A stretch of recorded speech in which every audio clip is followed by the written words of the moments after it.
Hello friends, this is Sakshi and you are on my channel Enjoy Learning with Sakshi Pandey। तो आज की video में हम discuss करने वाले हैं chapter 1 of maths class 9th NCERT text book. तो इस वीडियो में उस चैप्टर के सारे जितने भी मेन पॉइंट्स हैं उनके बारे में हम स्टडी करेंगे। तो सबसे पहला टॉपिक जिसके बारे में हमें स्टडी करना पड़ेगा वो है नेचुरल नंबर्स। ठीक है, तो अब देखते हैं नेचुरल नंबर्स होते क्या है। The most familiar numbers are the natural numbers or counting numbers. यानी जिस नंबर से हम सबसे ज़्यादा फेमिलियर है वो है नेचुरल नंबर, जिन्हें हम कहते हैं काउंटिंग नंबर। अब काउंटिंग हम कैसे करते हैं, 1 2 3 4 5 6 ऐसे करते हैं। Traditionally the sequence of natural number started with 1। आमतौर पे जो नेचुरल नंबर का सीक्वेंस है वो किस नंबर से स्टार्ट होता है, 1 से। However, in the 19th century, mathematicians started including 0 in the set of natural numbers.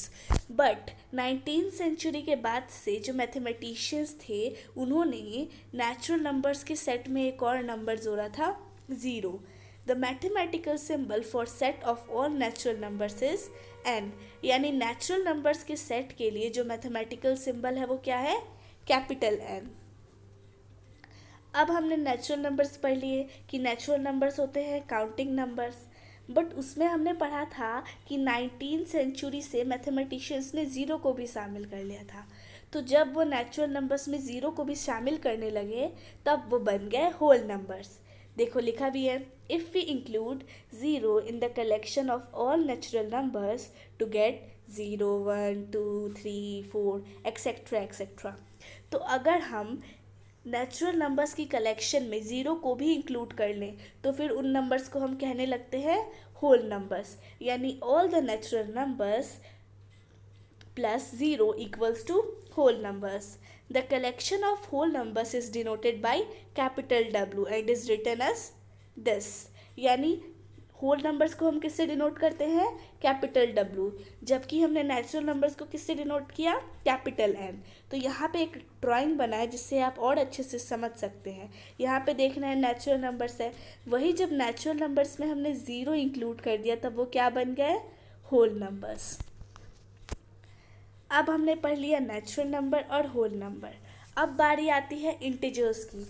तो अब ये इंटीजर्स क्या है, integers are the number which include positive and negative numbers.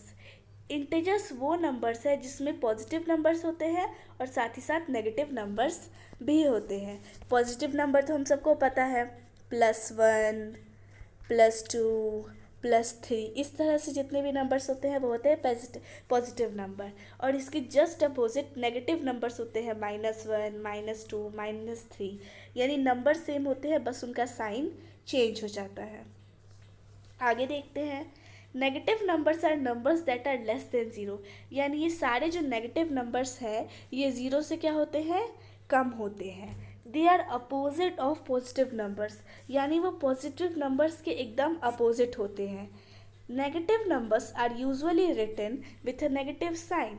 Negative sign क्या है हमारा, माइनस के साइन को ही हम कहते हैं negative sign.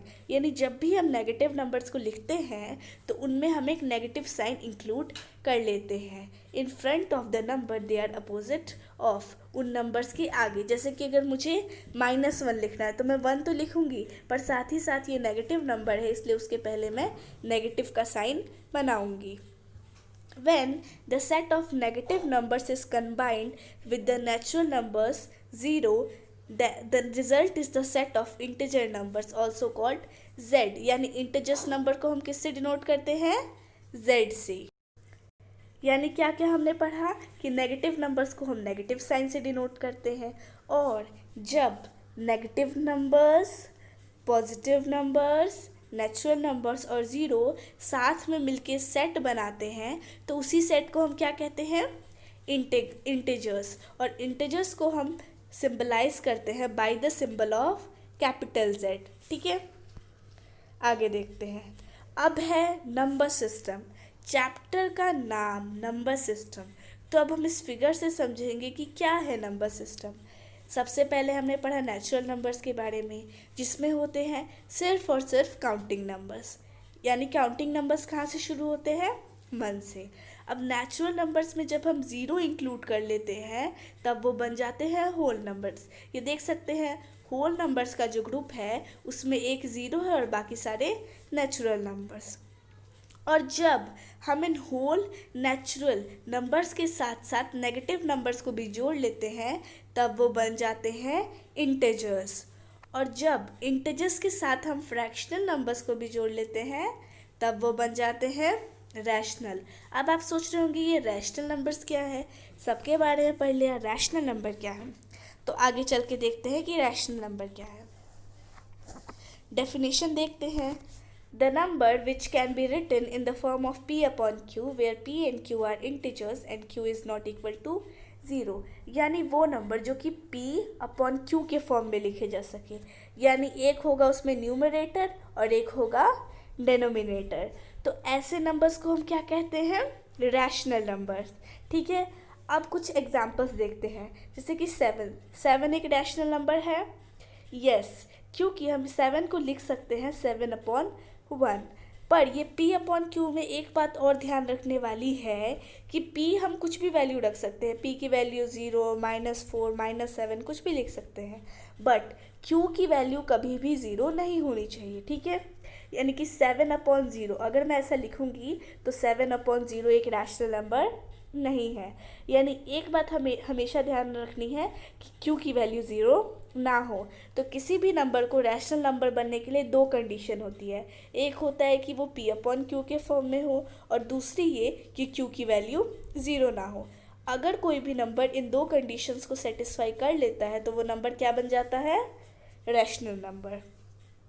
All the integers are rational number, सारे जो इंटीजर्स हैं वो क्या है, rational numbers. Rational numbers are represented by Q. अब रेशनल नंबर्स को हम किससे रिप्रेजेंट करते हैं, क्यू। ठीक है, capital Q. If Q equals to 0 then p upon Q becomes not defined. कभी कभी कुछ केसेस में अगर q की वैल्यू 0 हो जाती है, जो कि नहीं होनी चाहिए, तो p अपॉन क्यू क्या बन जाता है, अनडिफाइंड, यानी उसे कोई डिफाइन नहीं कर सकता। अब आता है नंबर लाइन, कि नंबर लाइन क्या है। To represent whole numbers on the number line we draw a line and mark a point O on it. कभी भी हम होल नंबर्स को रिप्रेजेंट करने के लिए एक नंबर लाइन बनाते हैं, जिसमें हम एक लाइन ड्रॉ करते हैं और एक ओ पॉइंट उस पर मार्क करते हैं। Now set of equal distances on the right side of the point O. अब हम क्या करते हैं, ओ के राइट साइड में हम इक्वल डिस्टेंसेस पे लेबल करते हैं, जैसे कि 1, 2, 3 इस तरह से हम लेबल करते हैं। The point O is labelled as 0 और फिर हम ओ को चेंज करके क्या लिख देते हैं वहाँ पे, 0। तो ये क्या हो गया, इसी को कहते हैं हम नंबर लाइन। देख लीजिए यहाँ पे एक नंबर लाइन बना है, यहाँ पे देख सकते हैं ये है 0, उसके बाद इक्वल डिस्टेंसेस पे लेबल किया गया है 1, 2, 3, 4, 5, 6, 7, 8 इस तरह से बढ़ते जाता है। तब एक चीज़ हमें इसमें ध्यान रखनी है कि जब भी हम होल नंबर्स को रिप्रेजेंट करते हैं नंबर लाइन पे, तब अगर हम लेफ़्ट से राइट जाएंगे तो फिर नंबर्स क्या होंगे, बढ़ते जाएंगे, और वही अगर हम राइट से लेफ़्ट जाएंगे तो नंबर्स घटते जाएंगे। यहाँ पे देख सकते हैं 8 के राइट में है 9, यानी कि पॉजिटिव प्लस आ रहा है, यानी कि इसकी अमाउंट बढ़ेगा, इसकी क्वांटिटी बढ़ेगी। ठीक है, और वही अगर हम राइट से लेफ़्ट आ रहे हैं तो हमारी वैल्यू जो है वो क्या हो रही है, डिक्रीज़ हो रही है। तो इस चीज़ को हमें ध्यान रखना है नंबर लाइन बनाते वक्त। आगे बढ़ते हैं। अभी पिछले पेज पे हमने क्या किया, होल नंबर्स को रिप्रेजेंट किया, देख सकते हैं सारे के सारे होल नंबर्स हैं। पर हम इंटीजर्स को कैसे रिप्रेजेंट करते हैं वो देखते हैं। तो बीच में आता है हमारा 0 ना ही पॉजिटिव है और ना ही नेगेटिव है, क्योंकि 0 के आसपास ना माइनस लगा सकते हैं और प्लस, अगर कोई भी लगाएंगे तो वैल्यू तो वही रहेगी, इसलिए ना ही 0 पॉजिटिव है और ना ही 0 नेगेटिव है। 0 के इस साइड, यानी कि कौन से साइड, राइट साइड, 0 के राइट साइड में होते हैं पॉजिटिव इंटीजर्स और लेफ्ट साइड में होते हैं नेगेटिव इंटीजर्स। अभी हमने पिछले पेज पे पढ़ा कि जब भी हम लेफ़्ट में जाते हैं हम अपनी वैल्यू को डिक्रीज़ कर रहे हैं। इसका मतलब 0 के लेफ़्ट साइड में जितने भी नेगेटिव इंटीजर्स हैं ये 0 से छोटे हैं और जो राइट में पॉजिटिव इंटीजर्स हैं वो 0 से बड़े हैं। अब आता है question, what is a rational number. Definition तो हमने देख लिया कि कोई भी नंबर जिसको हम p अपॉन q के फॉर्म में लिख सके और q की वैल्यू 0 ना हो, वैसे नंबर्स को कहते हैं हम रेशनल नंबर। तो जैसे यहाँ पे एक एग्जांपल दिया है a अपॉन b, तो इसमें a और b दोनों इंटीजर्स है, ठीक है, यानी जो हमारा न्यूमरेटर है और डिनोमिनेटर दोनों के दोनों क्या हैं, इंटीजर्स। बट b की वैल्यू यहाँ पे 0 नहीं है, क्योंकि अगर ये 0 हो जाती तो इसको सॉल्व करना क्या होता, मुश्किल हो जाता, एंड दिस इज अनडिफाइंड। अब यहाँ पे कुछ नंबर्स दिए हैं, हमें उन्हें बताना है कि रेशनल नंबर है या नहीं। 5, अब 5 में तो कोई भी डेनोमिनेटर नहीं है, तो हमने पढ़ा कि any number which can be represented in the form of p upon q, यानी इसको रिप्रेजेंट कर सकते हैं। तो 5 को भी हम लिख सकते हैं 5 अपॉन 1, यानी ये भी रैशनल नंबर है।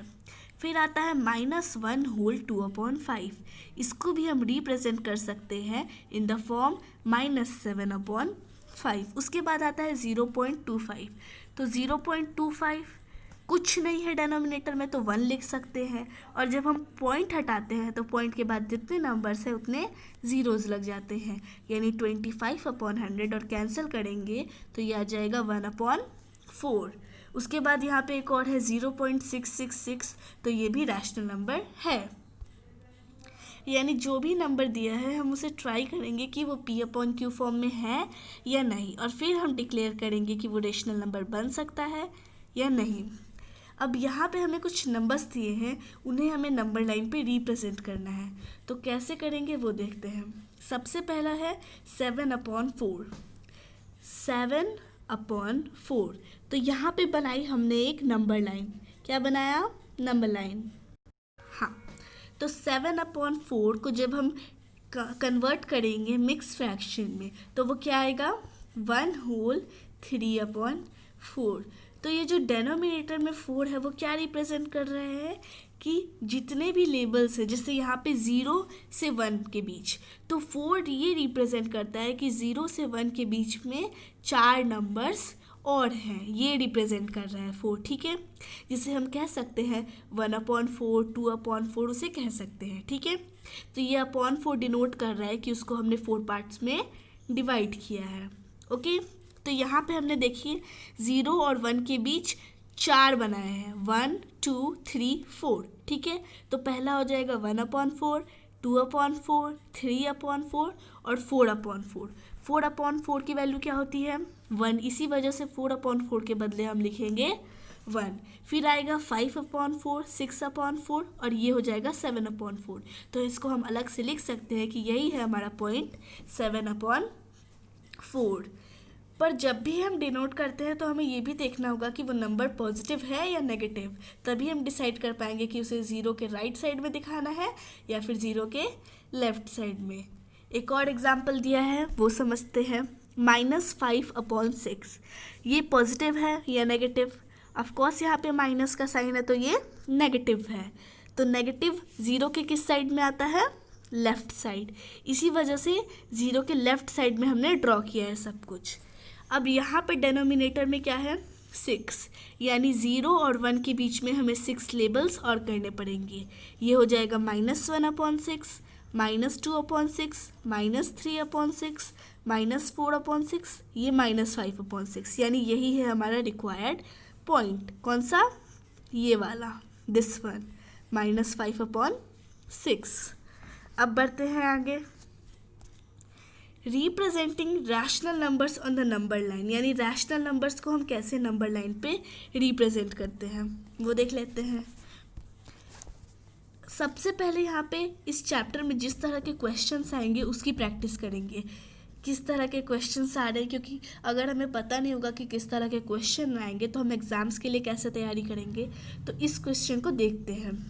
क्वेश्चन कह रहा है कि हमें 3 और 4 के बीच में 6 नंबर निकालने हैं। कितने नंबर, 6। बट 3 और 4 अगर हम इसी फॉर्म में इसको रखें तो इनके बीच तो कोई भी नंबर नहीं है, यानी इनको हमें चेंज करना पड़ेगा इनका फॉर्म। 3 को हम क्या लिख सकते हैं डेनोमिनेटर में, 3/1 और 4 को लिख सकते हैं 4/1। अब हमें पता है कि इनके बीच ऐसे तो हमें कोई नंबर मिलेगा नहीं, इसीलिए हमें इनके इक्विवेलेंट वर्जन्स निकालने पड़ेंगे। यानी अगर हम न्यूमरेटर और डिनोमिनेटर को सेम नंबर से मल्टीप्लाई करते हैं तो उससे उसमें कोई फ़र्क नहीं पड़ता है। तो अगर हम दोनों में मल्टीप्लाई करेंगे तो हम उस तरह से आसानी से आंसर्स निकाल सकते हैं। पर सोचने वाली बात ये है कि हम किस नंबर को मल्टीप्लाई करें। तो सबसे पहले हम डेनोमिनेटर्स को सेम करते हैं। जैसे 3 और 4 दोनों के डेनोमिनेटर्स 1 हैं, यानी कि सेम है। तो यहाँ पे हमें डेनोमिनेटर सेम करने की ज़रूरत नहीं पड़ेगी। अगर से अलग होते तब हमें सेम करने की ज़रूरत पड़ जाती। हाँ, तो अब हमें इसके बीच में 6 रेशनल नंबर्स निकालने हैं। कितने रेशनल नंबर? 6। तो सबसे पहले लिखते हैं हम n = 6। तो n+1 यानी जितने नंबर्स हैं उसमें एक ऐड करते हैं, यानी कि 7।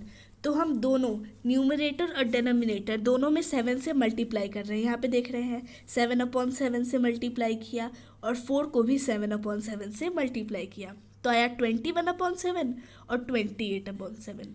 अब इनके बीच में हमें 6 नंबर्स आसानी से मिल जाएंगे। कौन कौन से? 22/7, 23/7, 24/7, 25/7, 26/7 और 27/7। बट एक बात हमें याद रखनी है कि सबसे पहले हमें डेनोमिनेटर्स को सेम करना होगा और उसके बाद जितने नंबर्स की रिक्वायरमेंट है उनमें +1 करेंगे और फिर न्यूमरेटर्स और डिनोमिनेटर्स दोनों में वो मल्टीप्लाई करते हैं। आगे बढ़ते हैं। Finding rational number between 2 rational numbers. ठीक है, अब यहाँ पे जो पिछला क्वेश्चन सॉल्व किया हमने वो भी इसी टॉपिक पे बेस्ड था कि किस तरह हम 2 रेशनल नंबर्स के बीच में और भी रेशनल नंबर्स निकाल सकते हैं। ठीक है, ये जो पिछला क्वेश्चन किया था वो उसी टॉपिक पे था। अब ये नेक्स्ट टॉपिक देखते हैं। नेक्स्ट टॉपिक है डेसिमल एक्सपेंशन ऑफ नंबर्स, यानी नंबर्स का डेसिमल एक्सपेंशन, यानी जब हम उनको डेसिमल में निकालते हैं तो किस तरह से उनका एक्सपेंशन होता है। A decimal expansion of a number can be either terminating, non-terminating, recurring। यानी कुछ ऐसे नंबर्स होते हैं जिनको तो अगर हम कोई भी फ्रैक्शन होता है तो हम उसको अगर डेसिमल में कन्वर्ट करना है, डेसिमल में तो हम फ्रैक्शंस को ही कन्वर्ट करते हैं, तो अगर हम किसी भी फ्रैक्शन को डेसिमल में कन्वर्ट करते हैं तो वो 3 तरह के हो सकते हैं, terminating, non terminating, non recurring. अब नॉन टर्मिनेटिंग एंड रिकरिंग, अब समझना पड़ेगा कि ये चीज़ें होती क्या हैं। टर्मिनेट का लिटरली मीनिंग होता है कि ख़त्म हो जाना, यानी ये एक हद तक डिवाइड होंगी और फिर ख़त्म हो जाएंगी। ठीक है, जैसे कि हम करते हैं, let me show you an example. 3 divided, हम कर रहे थे एग्जाम्पल 3/6, तो ये सिंपली 3×2 = 6 हो जाएगा और ये कैंसिल हो जाएगा। और अगर एक और क्वेश्चन होता है जैसे कि 2/15, ठीक है, तो यहाँ पे हो जाता 2/15, तो ये भी हमारा आंसर आ जाए 7.5। यानी ये एक हद तक आके ख़त्म होता, उसके बाद रिपीट नहीं होता, यानी कि बढ़ते जाता, यानी 2-4 नंबर्स 6-7 नंबर तक ये बढ़ेगा और फिर ये ख़त्म हो जाएगा। तो ऐसे नंबर डेसिमल एक्सपेंशंस को कहते हैं टर्मिनेटिंग। अब आता है नॉन टर्मिनेटिंग, यानी जो ख़त्म ना हो और ना ही रिपीट हो, यानी ना ही ख़त्म हो रहा है और ना ही रिपीट हो रहा है। जैसे कि ये थर्ड केस है कि इसमें ख़त्म तो नहीं होगा बट एक हद पे जाने के बाद वो रिपीट होने लगेगा। जैसे 3 को हमें 8 से डिवाइड करना है तो इसका आंसर आएगा 2.3 यहाँ पे आएगा, और बट ये नॉन टर्मिनेटिंग है, इसके बाद 3 रिपीट होते जाएगा, यानी रिपीट करते जाएगा, तो वैसों को कहते हैं हम नॉन टर्मिनेटिंग बट रिकरिंग, यानी ख़त्म तो नहीं हो रहा है बट एक हद पे रिपीट हो जा रहा है। बट कुछ ऐसे होते हैं कि ना ही ख़त्म होंगे और ना ही रिपीट होंगे, जैसे कि होता है पाई, इसकी वैल्यू ना ही ख़त्म होती है और ना ही रिपीट होती है। अब हम इन चीज़ों को डीप में समझते हैं कि टर्मिनेटिंग क्या है, नॉन टर्मिनेटिंग, इन सब चीज़ों को डीप में समझते हैं। तो सबसे पहला आता है टर्मिनेटिंग डेसिमल। टर्मिनेटिंग मतलब ख़त्म हो जाने वाला। जैसे यहाँ पे हम 54/9 यानी 54 अपॉन 9 का डेसिमल एक्सपेंशन कर रहे हैं। तो जब हम ये करेंगे तो हम देखेंगे कि 6 आ गया और उसके बाद एक हद पे हमारा रिमाइंडर क्या आ जाता है, 0। ठीक है, यानी कि terminating decimal is always a rational number.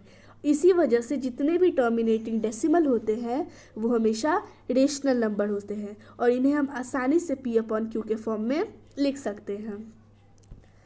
तो आपको टर्मिनेटिंग डेसिमल समझ आ गया। अब आता है non terminating recurring. In this form when a number is divided by the other the remainder never becomes 0। इस फॉर्म में क्या होता है कि जब एक नंबर को किसी और नंबर से डिवाइड किया जाता है तो रिमाइंडर कभी भी 0 नहीं आता, बट एक हद तक जाने के बाद उसके कोशेंट में जो नंबर्स हैं वो रिपीट होने लगते हैं। ठीक है, जैसे कि ये देखिए 3.7250725 यानी 0 पे आने के बाद ये सब रिपीट होने लगा। सेम ही चीज़ क्या हो रही है, रिपीट हो रही है। तो ऐसे को ही कहते हैं कि ये ख़त्म तो नहीं हो रहे हैं बट ये रिपीट हो रहे हैं और इन्हें भी हम P/Q फॉर्म में लिख सकते हैं। कैसे लिख सकते हैं ये मैं आपको बताऊंगी। अब आते हैं नॉन टर्मिनेटिंग नॉन रिकरिंग। ना ही ये ख़त्म होंगे और ना ही ये रिपीट होंगे। ठीक है, इस फॉर्म में जब हम एक नंबर को दूसरे नंबर से डिवाइड करते हैं तो रिमाइंडर कभी भी 0 नहीं आता और साथ ही साथ ये अपने आप को एक स्पेसिफिक पैटर्न में रिपीट भी नहीं करती। इसीलिए इनको हम कभी भी P/Q के फॉर्म में नहीं लिख सकते। ठीक है, इसलिए ये नंबर्स इरेशनल होते हैं। ठीक है, यानी कि जो रेशनल नहीं है वो क्या है, इरेशनल। तो ये थी हमारी आज की video. Wish you like the video and thanks for watching the video. For more videos subscribe my channel.